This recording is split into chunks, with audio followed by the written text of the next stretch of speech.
창세기 34장 1절부터 7절입니다. 제가 읽겠습니다.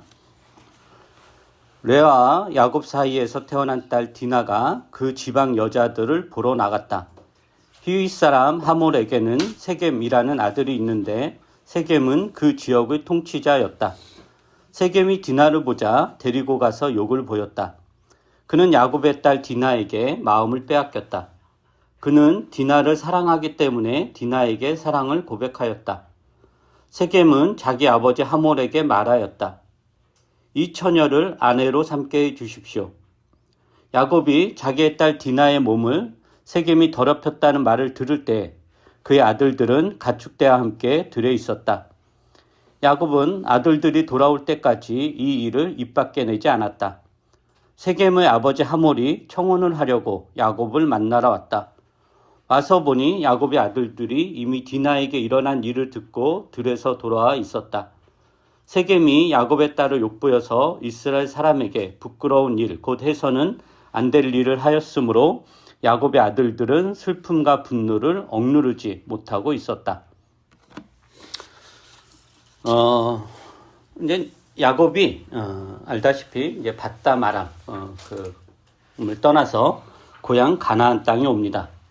그러니까 이제 고향 가나안 땅에 오는데 그 형 에서를 만나게 되죠. 그래서 형 에서가 나랑 같이 살자라고 제안을 합니다. 근데 야곱이 완곡하게 거절을 하고 형과 이제 떨어져서 살죠.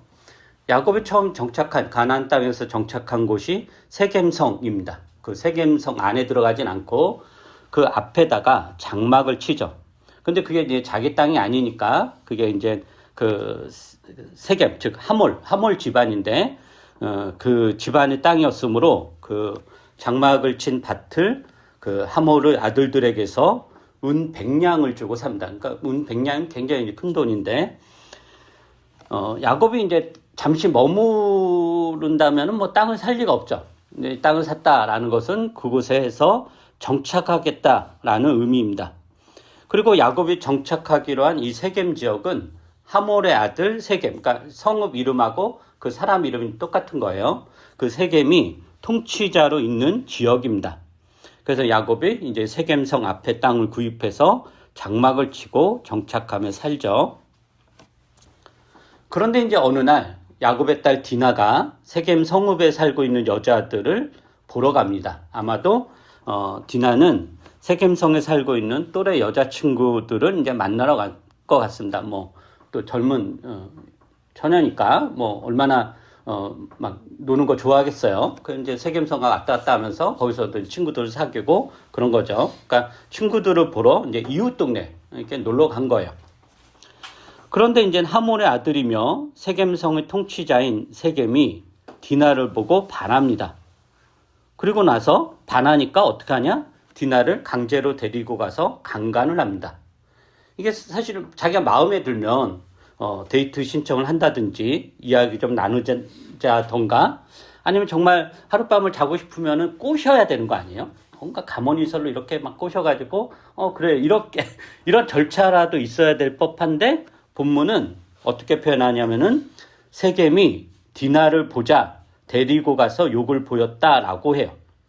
그러니까 세겜은 마음에 드는 여자를 자기 여자로 만들기 위한 어떤 과정이나 절차를 생략합니다. 상대방의 욕구나 의사는 전혀 안중에 없고 자기 마음에 드니까 그냥 데리고 가서 그 욕구를 채우는 거죠. 근데 이 세겜이 이렇게 할 수 있었던 이유는 무엇일까요? 마음에 들어요. 그러면 그 마음에 드는 걸 얻기 위해서는 여러 가지 과정과 절차가 필요한 거잖아요. 그게 긴 여정일 수도 있고, 근데 그 모든 것을 생략하고 그냥 데리고 와서 강제적으로 한단 말이죠.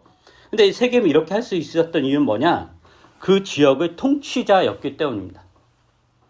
권력이 있었기 때문인 거죠. 그러니까 법과 규칙이라든가 규범 등을 깡그리 무시하고 타인을 내 마음대로 할 수 있다라는 이 사고방식은 권력이 있기에 가능한 것입니다. 그래서 우리는 흔히 이제 권력을 어떻게 생각하냐면은 무엇이든지 할 수 있는 힘이라고 생각을 하죠. 권력.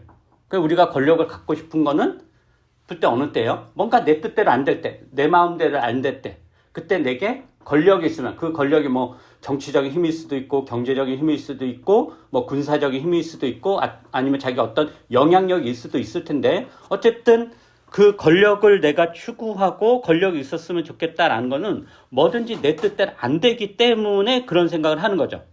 그러니까 권력을 추구하는 이유는 뭐냐? 무엇이든지 내 마음대로 하고 싶은 것을 할 수 있기 때문이다 라는 거예요. 그러나 이제 성서에서 이야기하는 권력은, 진정한 권력은 무엇이든지 할 수 있는 능력이 아니라 아무것도 내 마음대로 못한다라는 능력입니다. 즉 자기 욕망의 실현 수단으로 권력을 이용하는 것이 아니라 공동체의 유익을 위해 권력을 사용해야 하기 때문에 권력의 사용은 신중하고 조심스러울 수밖에 없고 결국 권력을 사용하지 않는 것이 권력을 사용하는 것이다 라는 거죠. 권력의 모범은 하나님이죠. 하나님은 최고의 권력자이시죠. 온 우주 만물을 창조하고 유지하시며 경영해 가시는 최고의 통치자, 최고의 권력자이십니다. 그런데 하나님께서 권력을 휘두르는 방식으로, 권력을 자기 마음대로 하는 방식으로 권력을 사용하냐? 그렇지 않죠. 여러분도 그 잘 아는 복음서에 보면은 이런 이야기가 나와요. 예수님과 제자들이 이제 어느 마을에 가서 복음을 전했어요. 복음을 전했는데 그 사람들이 복음을 안 받아들이고 예수님과 그 제자들을 이제 하대해요. 막 쫓아내려고 하고. 그러니까 제자들이 이제 화가 나가지고 예수님에게 뭐라고 요청하냐면은 번개를 내려서, 저 하늘에 번개를 내려서 이 마을을, 이 사람들 다 불살라 버립시다. 권력을 휘두릅시다. 이렇게 하는 거예요. 그러니까 예수님 뭐라고 하냐면은 제자들을 나무라죠. 그러니까 하나님은 그런 분이 아니다라고 하는 거예요. 하나님의 권력 사용은 뭐냐? 권력을 사용하지 않는 것입니다. 그래서 하나님은 무단히 참으시며 무단히 기다리시며 무단히 말씀하시는 거죠. 그러나 세상의 권력자들은 권력을 자기 욕망을 실현하는 수단으로 사용합니다. 세겜이 그러한 권력자, 통치자인 거죠. 이 세겜, 야곱의 딸 디나를 강간한 세겜은 디나를 사랑했죠. 사랑하죠. 그죠? 그러니까 사랑하기에 강간한 거예요. 본문은 어떻게 표현하냐면은 디나에게 마음을 빼앗겼다라고 표현해요. 마음을 빼앗겼다. 그러니까 굉장히 이제 사랑한 거예요. 푹 빠진 거예요. 그리고 고백을 하죠. 뭐라고 표현하냐면은 디나를 사랑하기 때문에 디나에게 사랑을 고백하였다 이거예요. 그런데 이게 보면은 2절하고 3절을 보시면은 2절에 뭐라고 돼 있냐면은 세겜이 디나를 보자 데리고 가서 욕을 보였다 이 표현하고 3절에 디나를 사랑하기 때문에 디나에게 사랑을 고백하였다. 이 표현 도대체 어울릴 수 없는 표현이잖아요. 그죠? 디나를 보자 데리고 가서 욕을 보였다 이것과 디나를 사랑하기 때문에 디나에게 사랑을 고백하였다 이 표현은 도저히 한 사람 행동으로 볼 수 없는, 한 사람 행동은 이해할 수 없는 건데 즉 절대로 어울릴 수 없는 표현이죠. 이거 아니면 저거인 거잖아요. 근데 그게 누구에게 가능하냐? 세겜은 가능하다라는 거죠. 근데 그것을 가능하게 해주는 게 뭐냐? 권력이 있기 때문인 거예요. 권력이 있기 때문에 이 모순된 행동이 가능한 것입니다. 그러니까 세겜은 강간과 사랑, 폭력과 사랑이 동시에 일어날 수 있는, 동시에 할 수 있다라는 사고방식을 가진 사람이고 그 이유는 뭐냐? 그가 권력자이기 때문입니다. 그리고 본문에서는 디나의 말이라든가 생각, 감정 등은 전혀 표현되지 않습니다. 그죠? 디나는 침묵해요. 그래서 이것을 이제 가끔 어떤 사람들은 성서가 굉장히 그 여성 폄하적인 그렇게 이제 보기도 하는데 뭐 그게 뭐 전혀 틀렸다고 볼 수는 없지만 근데 저는 이제 디나의 침묵을 어떻게 보냐면은 이 디나의 침묵은 뭘 의미하냐면은 이 디나, 그러니까 지금 세겜과 디나 사이에 일어난 일이잖아요. 근데 세겜의 행동은 막 나오는데, 세겜의 말은 나오는데, 디나는 아무 말도 안 하잖아요. 디나는 어떤 생각을 하는지, 어떤 말을 했는지, 어떻게 행동했는지가 전혀 없어요. 그러면 이건 어떤 의미냐면은, 이 디나의 침묵은 세겜이 디나의 생각이나 감정이나 의사에는 아무 관심이 없다라는 것을 의미해요. 그러니까 사랑하는 마음이 일어나서 사랑을 고백한 여자인데 그 여자의 의견은 전혀 고려하지 않는다라는 것이에요. 강간을 당해서 고통스러워하고 있을 디나의 마음을 달래준다거나 순간적 어떤 욕정에 의해서 그랬었다면은 곧바로 후회하고 죄책감을 느끼고 수치감을 느끼고 사과를 하고 미안한 마음을 갖고 그래야 돼. 그런 게 전혀 없다라는 거예요. 그러니까 세겜의 사고방식에는 그런 게 전혀 없는 거예요. 왜냐하면 그가 권력을 가진 자이기 때문이에요. 그러니까 세겜에게 강압적으로 강간을 하는 것이나 마음에 들어서 사랑을 고백하는 것이 이게 전혀 다른 것 같지만 그 뿌리는 같은 거죠. 근본은 같은 거예요. 그 근본은 뭐냐? 세겜은 디나의 마음이 중요한 게 아니라 자기가 디나를 사랑한다는 것이 중요한 거예요. 디나의 생각이라든가 감정이라든가 그 마음이 중요한 게 아니라 내가 디나를 사랑한다. 내가 사랑하는데 왜 내 마음대로 못하냐? 이게 이제 디나의 마음, 세겜의 마음인 거죠. 그러니까 자기가 사랑한다면 상대방의 마음은 상관없이 쟁취할 수 있다라고 생각하는 것. 이게 권력을 가진 자의 자기 마음대로입니다. 그리고 나서 이제 세겜은 아버지 하몰에게 뭘 요청하냐면은 이 처녀를 아내로 삼게 해주십시오라고 요구해요. 근데 이제 하몰이 세겜의 아들이고 이제 하몰이 아버지예요. 아들을 야단치기는커녕 오히려 잘된 일이라고 생각을 해요. 그리고 하몰에게 여러 아들이 있었는데 뒤에 본문을 보면은 그 중에서 세겜이 제일 뛰어나고 세겜이 제일 이렇게 집안의 유력한 후계자였다라고 이야기해요. 그러니까 이제 하몰은 아들을 야단치기는 게 아니라 오히려 잘된 일이라고 생각을 하고 청혼을 하려고 세겜과 함께 야곱을 이제 만나러 가요. 이 와중에 야곱이 딸 디나가 세겜에게 강간을 당했다라는 것을 알게 되고 야곱의 아들들, 즉 디나의 오빠들이죠. 오빠들도 이 소식을 이제 듣게 돼요. 그리고 이제 야곱의 감정은 그렇게 나오지 않는데 야곱의 아들들의 감정은 나와요. 누이가 이방 남자에게 강간을 당했다라는 소식을 듣고 슬픔과 분노를 억누르지 못했다라고 그래요. 굉장히 이제 격분한 상태인 거예요. 근데 그런 상황에서 이제 하몰과 세겜이 이렇게 왔어요. 그래서 디나를 이제 달라고 하는 거죠. 그래서 어떻게 이제 하몰이 먼저 제안해. 하몰이 야곱과 야곱의 아들들에게 이렇게 제안하는데 한번 8절부터 10절 한번 보세요. 이거를 여러분이 한번 읽어보시기 바랍니다. 8절부터 10절 시작.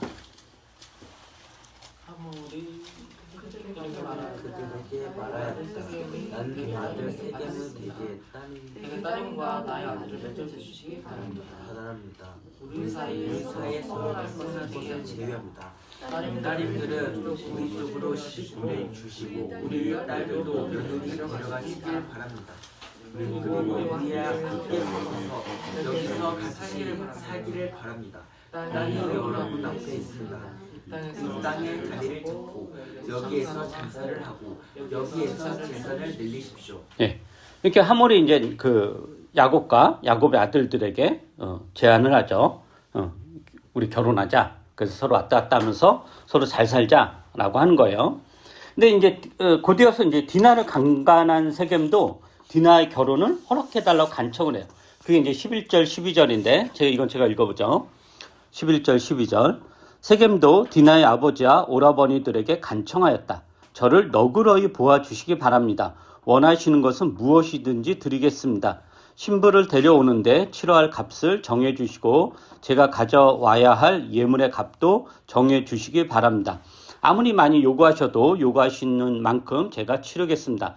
다만 제가 바라는 것은 디나를 저의 아내로 주시기를 바라는 것뿐입니다. 그러니까 난 어떤 이렇게 비용을 치르더라도 디나와 결혼하야 돼. 그러니까 하물과 그 집안이 엄청난 이제 당시 이제 유력한 집안이었던 거죠. 근데 사실 이 제안은 어떻게 보면 야곱과 야곱의 아들들에게는 굉장히 솔깃한 제안이에요. 왜 솔깃한 제안이냐면은 아직 가나안 땅에서 기반을 단단하게 구축하지 못했잖아요. 야곱과 야곱의 아들들이. 그러니까 그 입장에서는 하몰 집안의 배경은 탐나는 거죠. 겨우 지금 야곱과 야곱의 아들들은 하몰 집안의 땅의 한 쪽을 이제 사가지고 거기서 이렇게 이제 살고 있으니 그 주변은 다 하몰의 영향력이 있는 거 아니에요. 그러니까 하몰 집안의 보호 아래에서 가나안 땅에서 번성할 기회라고 생각할 수도 있습니다. 물론 이제 디나가 당한 일은 안타깝지만 그렇다고 해서 세겜이 디나를 버리는 것이 아니라 자기 집안의 그러니까 자기 부인으로 삼겠다. 하물도 며느리로 삼겠다. 그러니까 유력한 집안의 며느리로 들어가고 그로 인해서 우리 집이 부유해진다면 그건 나름대로 괜찮지 않나라는 생각을 야곱과 야곱의 아들들이 할 수도 있어요. 그러나 야곱과 야곱의 아들들은 하몰의 제안을 받아들이지 않습니다. 오히려 이 제안을 받아들이는 것처럼 속임수를 써서 나중에 이제 하몰 집안을 몰살시켜 버리죠. 근데 이제 왜 야곱과 야곱의 아들들이 제안을 받아들이지 않았느냐라는 거는 가장 큰 이유는 뭐냐면은 세겜이 디나를 강간함으로 디나를 강간했다라는 것은 야곱 집안을 멸시하였다라는 의미예요. 야곱 집안은. 세겜이 디나가 야곱의 딸이라는 것은 몰랐을 리 없잖아요. 그죠? 당연히 뭐 처음 본 처인데 사람들한테 쟤 누구냐 물어봤을 수도 있고, 그리고 디나가 세겜을 처음 간 게 아니라 세겜에 있는 여인들을 보러 갔다 이미 그 전부터 교류가 있었기 때문에 디나가 야곱 집안의 딸이라는 것은 다 알고 있는 사실이에요. 근데 알았는데도 불구하고 세겜이 디나를 강간했다라는 것은 야곱 집안을 우습게 여기거나 천하게 여겼기 때문입니다. 그러니까 야곱 집안을 대놓고 무시했기 때문에 이런 일이 가능했던 것이죠. 만약에 야곱 집안을 유력한 집안으로 여겼다면, 자신들이 이렇게 되게 의식을 해야 되는 그런 집안으로 여겼다면 이런 짓은 하지 않았을 것입니다. 그러니까 쉽게 이야기하면 만만하니까 이런 폭력을 저지른 것입니다. 그러므로 이들이 야곱 집안과 서로 통혼하며 서로 행복하게 살자고 제안하는 것은 뒤에 보면 그 속내가 드러나는데, 결국 야곱 집안을 자기들의 밑에 두어서 거의 자신들의 노예로 삼아서 야곱 집안을 통해서 우리가 부유해지겠다, 이런 이제 속셈을 가지고 있는 거고, 그러한 속셈을 야곱과 야곱의 아들들이 모를 리 없는 거죠. 그러니까 이게 만만하니까 이 짓을 한 거예요.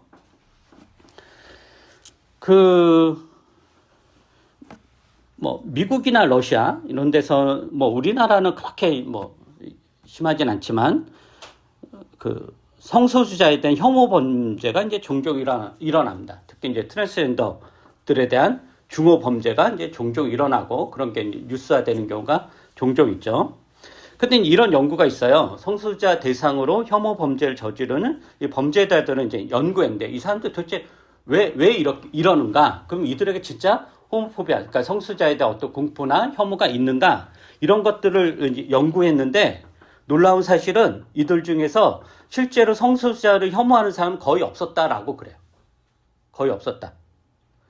그러니까 성소수자를 혐오해서 성소수자에게 폭력 행사를 하는 게 아니라 그냥 만만해서, 힘이 없어 보여서, 자기들의 폭력을 행사해도 뒤탈이 없을 것 같아서, 폭력을 저질러도 신고를 하지 못할 것 같아서 그 이유가 제일 많았다라고 그래요. 그러니까 나는 성소수자가 싫어서 이게 아니라 어차피 쟤네 내가 때려도 쟤네 뭐 해도 내가 처벌 안 받아, 이런 게 이제 팽배 이렇게 했던 거죠.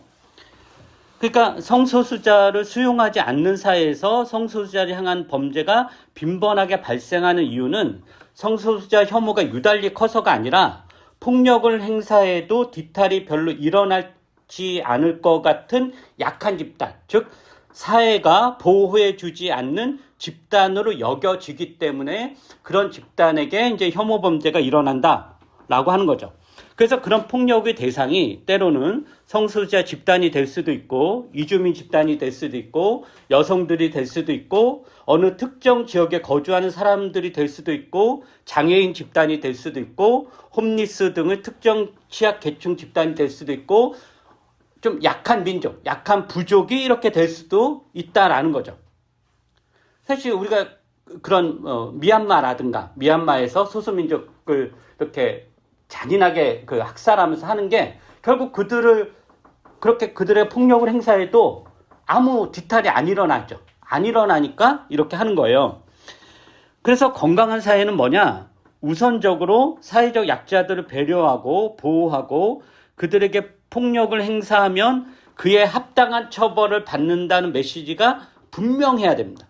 법이나 사회적 분위기 등에서 이러한 메시지가 분명해야 되는데, 그렇게 해야 사회적 소수자에 대한 폭력이 멈출 수 있는데, 사실 그런 맥락에서 이 사회가 이제 건강한 사회인지 고민해 볼 이렇게 필요가 있습니다.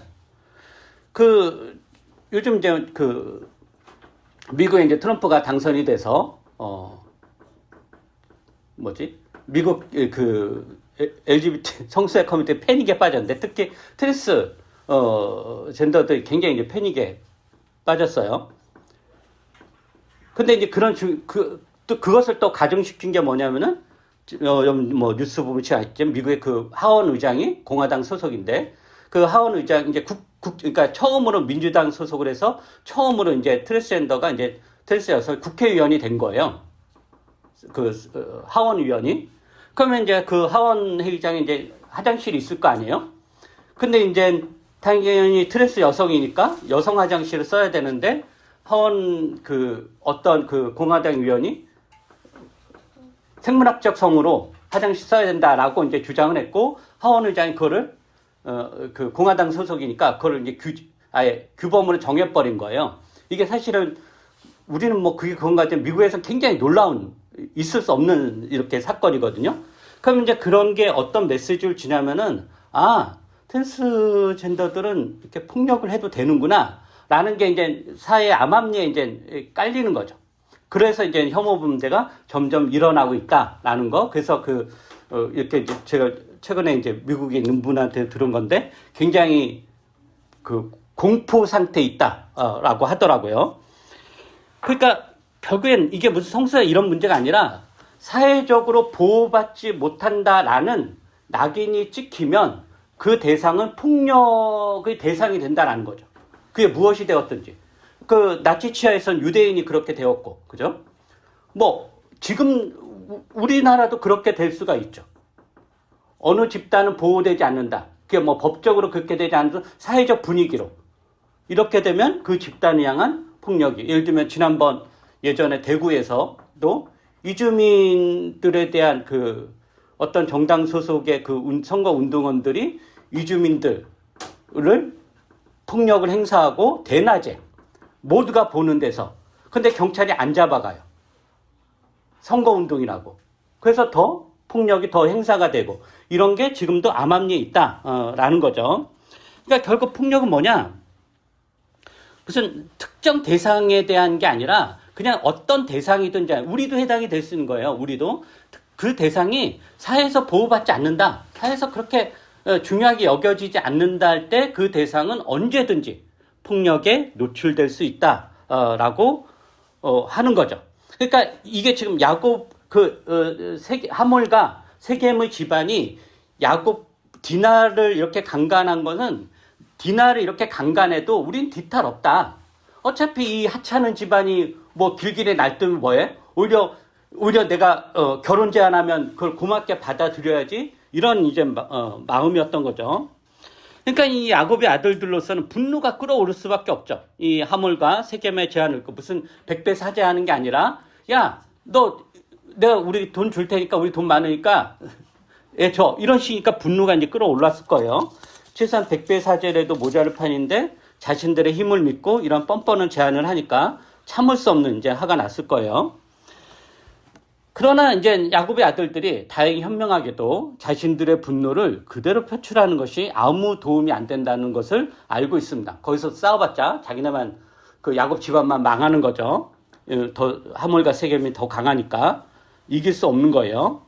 그래서 야곱의 아들들이 하몰과 세겜에게 이제 속임수를 쓰죠. 어떤 속임수를 쓰냐면은 그래 이제 결혼 제안 받아들이겠다. 근데 우리 민족에게는 이런 풍습이 있다. 결혼의 조건으로 할례를 요구해요. 할례가 남성 성계를 이제 표피로 이제 잘라내는 의식이죠. 그래서 하나님께서 아브라함을 택하면서 아브라함에게 할례를 명했고, 그래서 그 할례가 그 아브라함과 그 후손들에게는 어떤 표징이 되냐면은 우리가 하나님과 언약을 맺은 백성이다. 이런 이제 표징이 되는 거예요. 그래서 야곱의 아들들이 결혼 전제 조건으로 하몰 집안에 속한 모든 남자들의 할례를 요구해요. 그리고 야곱의 아들들의 속례는 뭐냐면은 할례를 하면 당연히 아프잖아요. 그러니까 며칠 동안 상처로 인한 통증으로 인해서 거동이 불편한데 그때 다 몰살을 하겠다라는 게 이제 야곱 아들들의 이제 속셈이었던 거죠. 근데 그 제안을 하몰과 세겜이 받아들여요. 당시에 뭐 마취 기술이 있었던 것도 아니고 생사를 찢어내는 고통을 감내해야 하는데도 불구하고 하물과 세겜이 그 제안을 흔쾌하게 받아들여요. 그 14절에 보면 뭐라고 되어 있냐면은 18절에 보면 하물과 그의 아들 세겜은 야곱의 아들들이 내놓은 제안을 좋게 여겼다라고 그래요. 그리고 19절에서 뭐라고 하냐면은 19절 한번 보세요. 그래서 그 젊은이, 이제 세겜이죠. 그 젊은이는 시간을 지체하지 않고 그들이 제안한 것을 실천으로 옮겼다. 그만큼 그는 야곱의 딸을 좋아하였다. 세겜은 자기 아버지 집안에서 가장 존귀한 인물이었다. 그래. 여기, 그러니까 세겜이 시간을 지체하지 않고 야곱의 아들들이 제안한 것을 실천으로 옮겼다. 그러니까 고민하지 않았다는 거예요. 이게 사실은 이게 성인이 성계 표피를 달는 엄청난 고통이잖아요. 그러면 사실 멈칫할 법다. 아, 이걸 꼭 해야 되나? 한데 그러니까 전혀 그러지 않았어요. 그러니까 지체하지 않았다라고 그래요. 지체하지 않고 제안한 것을 실천으로 옮겼다. 곧바로 했다는 거예요. 근데 그 이유가 뭐죠? 그 이유를 그만큼 19절 중간에 보면은 그만큼 그는 야곱의 딸을 좋아하였기 때문이다라고 그래요. 그러니까 이게 뭐냐면 세겜이 디나를 보고 첫눈에 반했고 그리고 그렇게 반해서 강제로 데리고 가서 강간을 했고 그렇게 하고 나선 좋아하는 마음이 더 커졌고 사랑을 고백했고 결혼을 허락해달라고 디나의 집안에 와서 요청을 하고 또 할례라는 어떻게 보면 선뜻 받아들이기 힘든 낯설고 고통스러운 조건도 고민하지 않고 받아들여요. 그러니까 이건 뭐냐, 세겜이 디나를 그만큼 사랑했기 때문이죠. 별로 마음이 안 갔으면 이렇게 안 했을 거예요. 정말 사랑했기 때문이에요. 그래서 여기서 이제 우리는 그 마무리하면서 뭘 생각을 해봐야 되냐면은 이제 사랑이 무엇인가에 대해서 이제 고민을 해보게 됩니다. 그 디나를 향한 세겜의 사랑은 진심이었습니다.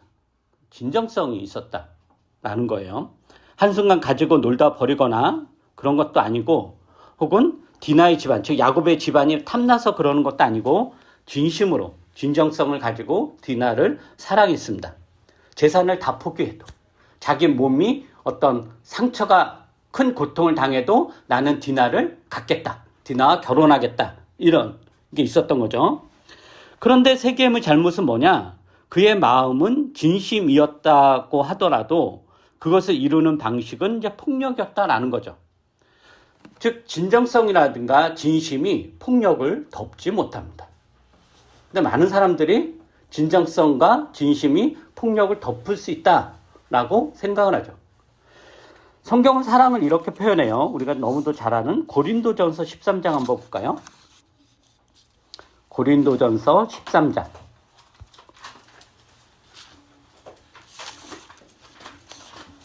고린도전서 13장 4절부터 7절. 이거 한번 제가 읽어보겠습니다. 사랑은 오래 참고 친절합니다. 사랑은 시기하지 않으며 뽐내지 않으며 교만하지 않습니다. 사랑은 무례하지 않으며 자기의 이익을 구하지 않으며 성을 내지 않으며 원한을 품지 않습니다. 사랑은 불의를 기뻐하지 않으며 진리와 함께 기뻐합니다. 사랑은 모든 것을 덮어주며 모든 것을 믿으며 모든 것을 바라며 모든 것을 견딥니다. 핵심적인 건 뭐냐? 사랑이 뭐냐? 자신의 욕망을 간철하는 것이 사랑이 아니다라는 건 분명합니다. 사랑은 자기의 이익을 구하지 않는다라고 그래요. 지금 무슨 말이냐? 사랑은 자기 욕구를 실현한 수단이 아니다라는 거죠. 사랑은 타인을 친절하게 대하고 존중하며 오래도록 기다려주고 참아주며 믿고 견디는 것입니다. 폭력으로 실현하고자 하는 사랑은 그 어떤 명분을 갖다 대어도 사랑이 아닙니다. 이런 말 하죠. 너 잘 되라고 하는 거야. 너를 사랑해서 하는 거야. 특히 자식들한테 그렇게 하죠. 당신들이 이제 근본주의 기독교인들이 당신들이 지옥 가지 않게 하려고 하는 거야. 하나님의 사랑을 경험하게 하려고 하는 거야. 너희들이 하나님의 사랑을 몰라서 너무도 안타깝고 너무도 마음이 아파서 이러는 거야. 이게 제 진심이겠죠. 진정성 있는 마음이겠죠. 그런 식으로 자신의 뜻을 강요하고 폭력적으로 요구하는 것은 아무리 진심이 담겨 있고 진정성 있다고 하더라도 그것은 사랑이 아니라 폭력입니다. 이런 맥락에서 우리가 어떤 부적절한 행동에 대해 자신의 진정성을 가지고 변명하는 것은 잘못된 것입니다. 행동이 증명하지 진정성이 증명하지 않습니다. 부적절한 행동에 대해 사과를 하고 잘못을 시정해야 되지 거기에 진정성 의논하면서 변명하는 것은 매우 잘못된 것입니다. 그것은 사랑이 아닙니다. 하나님의 사랑은 어떤가요? 하나님의 사랑은 폭력으로 이루어지지 않습니다. 하나님은 폭력으로 사람을 대하지 않습니다. 물론 우리가 흔히 인생을 살면서 폭력으로 여겨지는 인생의 경험들이 있죠. 그죠? 재난 같은 경험들이 있어요.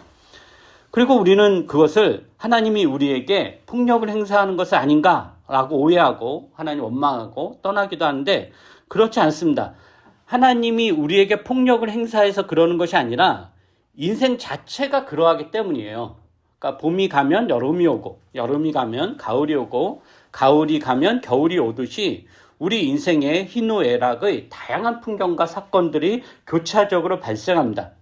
그래서 때로는 우리 인생에 하나님의 폭력 같은 사건이 발생하기도 하지만 사실 그것은 하나님이 일으킨 폭력이 아니라 그냥 인생 자체가 원래 그런 거예요. 인생 자체가.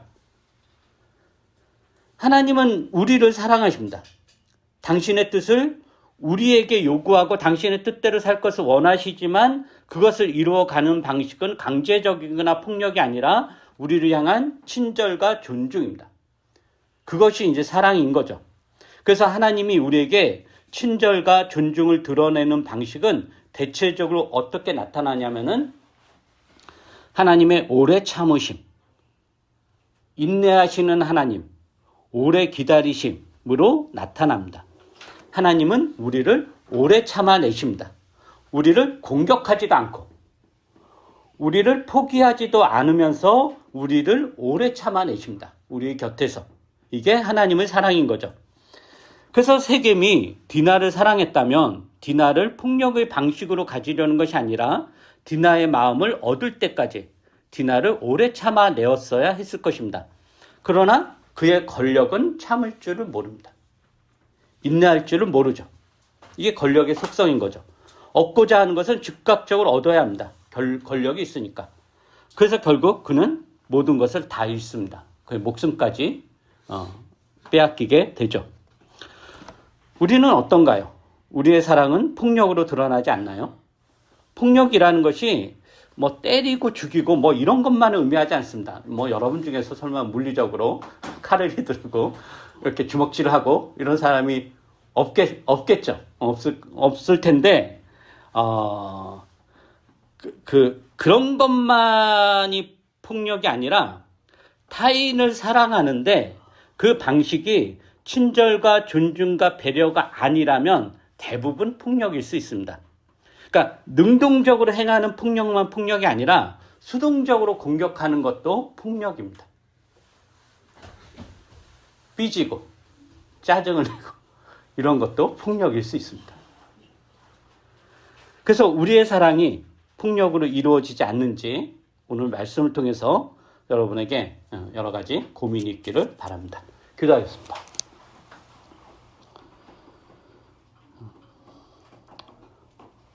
우리가 오늘 디나를 끔찍하게 사랑한 세겜이 그 사랑을 이루는 방식이 얼마나 잘못되었고 또 얼마나 폭력적으로 이루어졌는가 또 그것이 사랑이 아님을 우리가 말씀을 통해서 확인하게 됩니다.